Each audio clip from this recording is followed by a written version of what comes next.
这个女孩正在校车上跟同伴说话，鼻子却开始莫名的流血，她还不知道这意味着什么。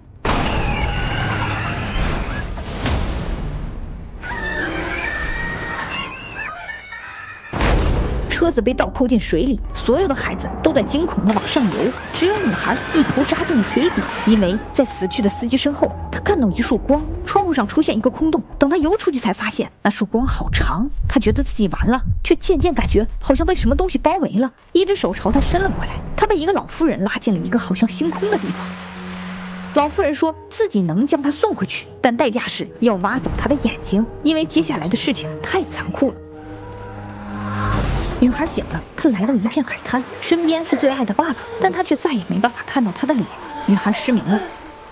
俄国望族最小的子女都死在了校车上，只有妮娜活了下来。可爸爸却把唯一存活下来的妮娜送去了远在美国的盲人寄宿学校。他怕女儿再次受到伤害，决定隐藏她还活着的事实。妮娜表现得很乖，因为爸爸说一定会来接她，但是她食言了。一场可怕的事故让爸爸失去了生命。最后来接她的是她身在美国的姨妈，因为之前的学费和照看费都是爸爸给的。爸爸死了，姨妈不再有能力照顾一个盲人，只能把妮娜接回家放在一边，没人跟她说话，因为她身边全是婴儿。原来姨妈是个专门贩卖婴儿的人贩子。对于姨妈来讲，失明的妮娜一文不值，可她做梦也没想到，一对夫妻来买婴儿，却一眼相中了正在照顾婴儿的妮娜。好心的夫妻俩给了妮娜天堂一般的生活，还给她取了个新名字叫小蕊。但好景不长，没过多久，夫妻俩发现这孩子晚上梦游，他坚信爸爸还活着，那些梦是他给他留下的线索。但医生诊断后却说，这孩子精神有问题，必须长期服用抑制的药物。养父母开始禁止小蕊外出，小蕊也很听话，每天都会按时吃药。可他的状况没有得到好转，反而变得越来越迟钝。就这样，一晃13年过去了。长大后的小蕊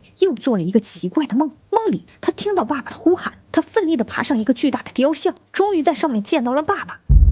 醒来后的小蕊鼻子开始流血，她突然意识到什么，小时候的那场车祸发生的场景，她早就在梦里见过。流鼻血的那一刹那，不幸就发生了，这肯定是一种预兆。第二天，一向听话懂事的小蕊背上小提琴离家出走了。她觉得自己根本就没病。她坐船来到自由女神像旁，那是梦里跟爸爸约好的地方。如你所料，她等了一整天，爸爸也没有出现。她不愿意相信这是真的，既然爸爸看不到她，那是不是能听到她呢？小蕊当街拉起了爸爸最爱的小提琴，果然有人找到了她，但是那个人却不是爸爸。她本想转头就走，却被一句话留住。Near death experience. Did you die? Did you come back to life? 小蕊很奇怪，一般人不会问出这样的问题，自己经历的事情他怎么会知道？让小蕊意外的是，这个叫哈勃的男人是一名医生。他告诉小蕊，许多人在死而复生之后，会在音乐、数学或者语言上变得非常有天赋。他正在全世界寻找具有这种天赋的人，想邀请他们一起去实验室做研究。现在他已经找到3个了，小蕊是第4个。小蕊马上跟哈勃产生了共鸣。 Take me with you. 小蕊觉得哈勃就是能发现他能力的人。他第一次登上了飞机，面前就是崭新的世界。可下了飞机，他就不这么想了。哈勃带着他来到一间地下室，当听到关门的声音，他才意识到事情不对。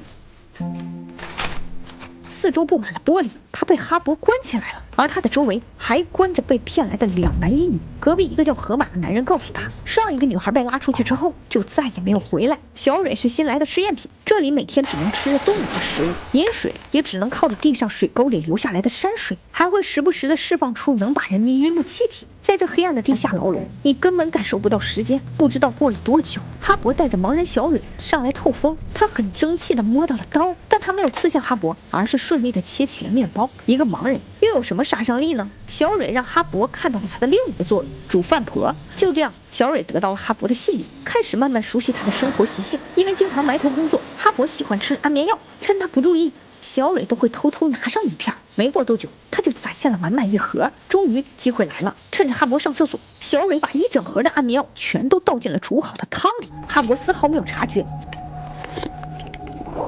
可这次他没有被安眠药迷倒，却对汤里的番茄发生了严重的过敏反应。小蕊本以为可以坐收战斗成果，可哈勃却说，小蕊不忍心，只能去卫生间给哈勃拿药。可就在返回之时，他却在浴室摸到一具尸体，那正是之前被拉出去实验未归的女孩。没等他反应过来，哈勃已经爬过来抢过药物给自己注射，顺利逃过一劫。可怜的小蕊又被送回了地下室，所有人都知道了尸体的事情，大家坐不住了，与其等着实验被活活折磨死，不如想办法逃出去。而最有这个胜算的就是小蕊，趁着出去做饭的机会，转头他摸到一个平底锅，朝着玻璃的位置狠狠砸去。双目失明的小蕊终于跑出去了，可当他凭着直觉穿过树林，面前却出现一个悬崖。他突然感觉一阵冷风划过，等小蕊再次醒来，竟然发现自己复明了。他来到了另一个地方，这里还有个奇怪的小房子。推门进去，他又见到了小时候出现的那个星空。老妇人再次出现，原来她是一个叫可敦的神。她伸手抓住一只小鸟送给小蕊，说这是光明的种子，只要推下去就能获得自由的力量。小蕊照做了，可他又被哈勃抓起来了。昏暗的地下室里，昏迷中的小蕊突然做起了奇怪的动作，仿佛身体中的某种能力被唤醒。他把自己的经历讲给同伴听，并说出了一个让人难以置信的消息 We're angels。 大家都觉得小蕊肯定是让敲傻了，直到他盯着河马的眼睛，准确说出它的颜色。一次濒死的经历，居然能让一个多年的盲人奇迹般重现光明。几个人商量后决定，要先弄明白每次他们被迷晕之后都发生了些什么。这次河马决定孤身犯险，计划很简单。轮到河马做实验时，旁边的小蕊和小秋通过排气孔将毒气吸到自己的身体里，这样河马就能保持清醒地伪装起来，知道哈勃到底做了些什么。最怕死的大胡子负责在一旁查漏补缺。奇怪的是，大胡子发现被毒晕的小蕊眼睛一直没闭，还让干什么干什么。原来毒气的作用不是让人昏迷，而是让人听话。成功不是不可能，只是需要多次的尝试。河马终于做到了保持清醒的被推出去。他看着自己来到一个实验室，在哈勃的指挥下被绑上一个机器，他会被抹上黏腻腻的液体，再被套上一个密闭的玻璃罩，然后看着水将它淹没。未知的恐惧让清醒的河马心跳陡然上升。哈勃一眼就看出不对劲，马上又给他用了毒气。他失败了一次又一次，就这样过了3年。终于，河马用超强的意志力完成了在清醒状态下进入濒死状态。这时，他的眼前出现一条空旷的消防管道，往前爬，下面突然出现一只手，手的方向爬出一只蜘蛛。河马想要抓住它，却瞬间掉进了一间厕所。这里鼓鼓的冒着脏水，好像有人要抓它。穿过走廊，他看到另外一间房间，那里有个发亮的鱼缸，他不顾一切地抓了一只鱼吞了下去。回到囚笼里的河马陷入了昏迷，突然他的手也不自觉地做起了奇怪的动作。从那以后，小蕊和河马好像就有了某种联系，常常在晚上睡着后还有互动，这引起了哈勃的注意。这次轮到了大胡子做实验，可哈勃并没有给他用毒气。巨大的恐惧感让大胡子瞬间倒戈。You know everything. Some fucking doctor you are. Did you know she could see? 哈勃恍然大悟，一直以来小蕊都在跟他演戏，但他还是对大胡子进行了实验。跟其他人不同的是，他把人整死了。看到同伴的尸体，小蕊和河马都做起了奇怪的动作，看起来像是疯了。他们悲伤地跳了1个晚上，可就在第2天，奇迹发生了。洒在地上的鲜血在慢慢流回大胡子体内，他奇迹般的复活了。